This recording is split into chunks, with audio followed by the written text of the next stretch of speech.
Hello, I'm Laragh Quinney, Maps Reading Room Manager at the National Library of Scotland. Exploring historic maps can be a great way to discover the past and see how a location has altered over time. The National Library of Scotland has digitised over 400,000 historic maps, and we've made these available on our Map Images website, maps.nls.uk. Today I'm going to demonstrate some of the different tools and viewers on the Maps website, which allow you to compare historic maps either with different layers of historic mapping or with modern mapping or aerial photography. Many of the sheets we've digitised are part of much larger series that might be tens, hundreds or thousands of sheets. For example, this is one out of 185 sheets that make up the Ordnance Survey Town Plan of Edinburgh, surveyed 1893 to 4. Where possible, we take an extra step after scanning maps made up of multiple sheets such as this, and we georeference the maps. This means that we take the digital images, we crop away the information surrounding the map, we then use special software to work out the latitude and longitude of each corner of the sheet, and we do this for all of the maps in the series. We then process the images to create a seamless, well, almost seamless layer of mapping that is aligned with real-world locations. To explore these layers of mapping, you can use our georeferenced or side-by-side map viewers. I'm going to start by demonstrating the georeferenced viewer. Now, as I zoom in, you should hopefully start to see how this layer of mapping has been made by joining together lots of rectangular sheets of maps. This viewer is really helpful because you can search by either typing a place name in the search box, or you can search by national grid reference, latitude and longitude, or postcode. I'm going to type Dundee into the search box. As you type in your place name, you should see a drop-down list of locations with similar names appear. Click on the one that seems the best match for your place of interest. Now you can choose your layer of historic mapping. I'm going to select the 25-inch to the mile layer from around 1900. I'll zoom in so that you can see how much detail this map contains. Now let's say you would like to compare Dundee docks in the 1890s to the present day. This blue button is a slider. If I click on it and drag it to the left, you'll see that the historic mapping layer goes transparent, and you're left viewing whatever is set as the background map. Now you can change the background map. It will default to modern satellite imagery, but you can choose different layers from this list, including modern mapping such as the OpenStreetMap project. And just move the slider to go back and forth between the layers. You can also compare it with different layers of historic mapping. If you click where it says choose any other layer as background, then you could select a different layer of historic mapping. So for example, we could look at the Roy manuscript from the 1750s, and we could compare Dundee in the 1890s to how it was back in the mid-18th century. Back and forth. Now let's choose a different location. I'm going to type Cape Wrath into the search box.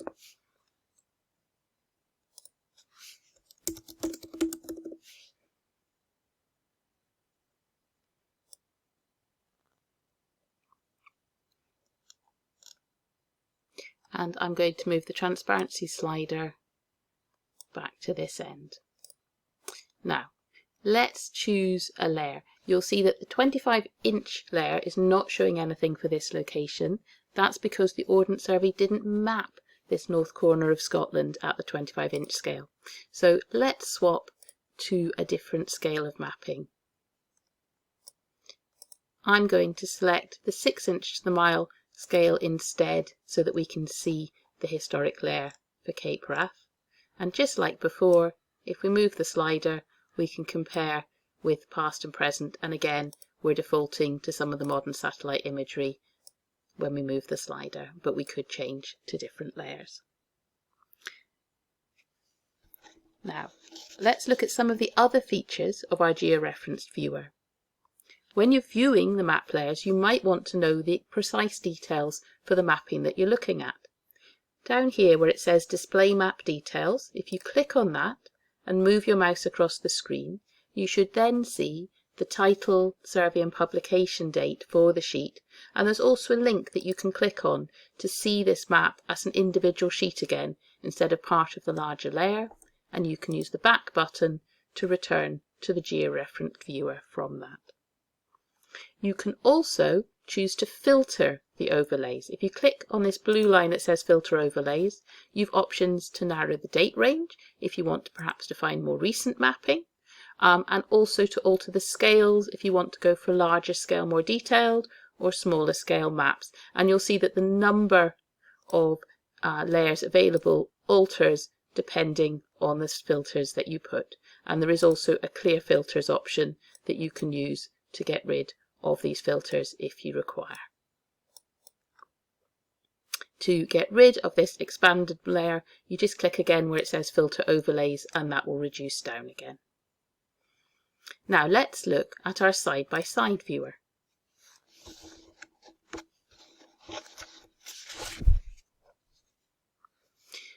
What you can use for this, if you click on the symbol that looks like a magnifying glass, that will give you your search box.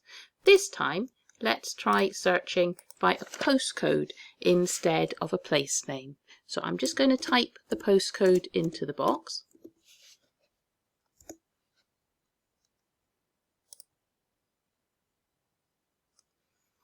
And now I'm going to click on the symbol that looks like a licorice allsort to expand the layers, and we're going to choose a layer of mapping. Why don't we look at the early historic Ordnance Survey town plan for this location? We'll put 25-inch on the left from the 1890s. Now, at the moment we're comparing maps with modern mapping, but if we expand the map layers, we could choose something like the Ordnance Survey town plan to compare with historic mapping.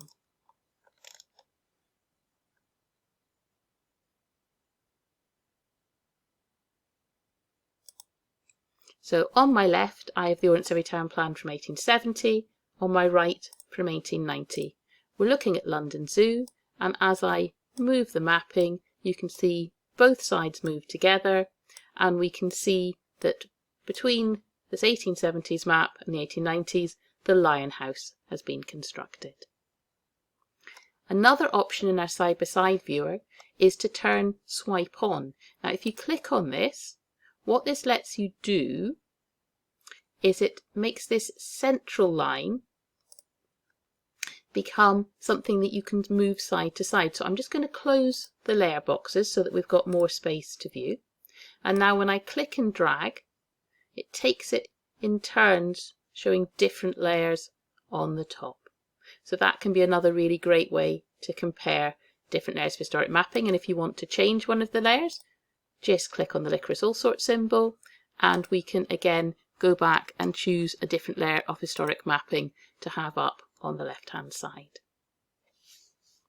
Now let's return to the Georeference Maps viewer, and we'll take a look at a few extra tools available here.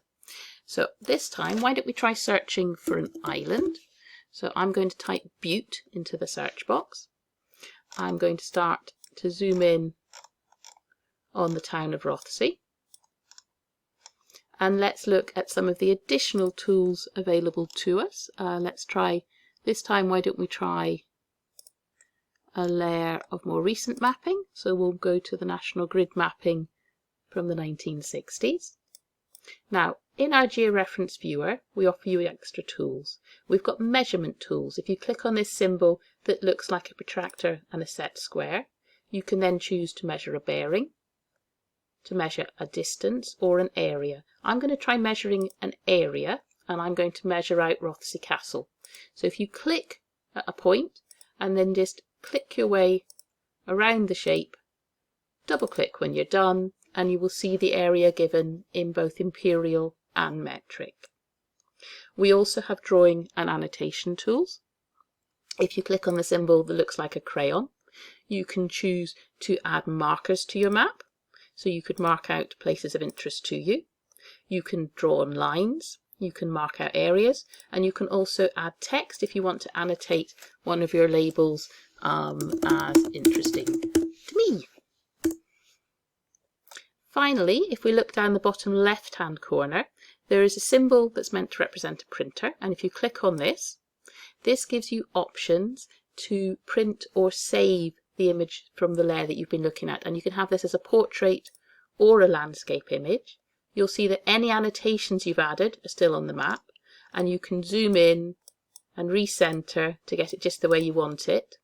You can also choose the size, so you could choose perhaps an A3 print if you preferred, and you can add margins if you want to make sure it prints off well, and you'll see a few other options as well. Now you can either just send that to a printer, or if you click where it says Save As, you can copy your image to a clipboard, or there are various formats you can save it out as. And when you're finished, just press Cancel to return. Thank you for taking the time to listen to this talk. If you want any further guidance on using the georeferenced or side-by-side viewers, in the bottom left you will see an orange Help button. If you click on this, you will get additional hints and tips on how to use these viewers and the different options available. Otherwise, you're also very welcome to contact us at the National Library of Scotland. You can email maps@nls.uk or fill in the inquiry form on our website. We look forward to hearing from you if you've got any inquiries. Thank you.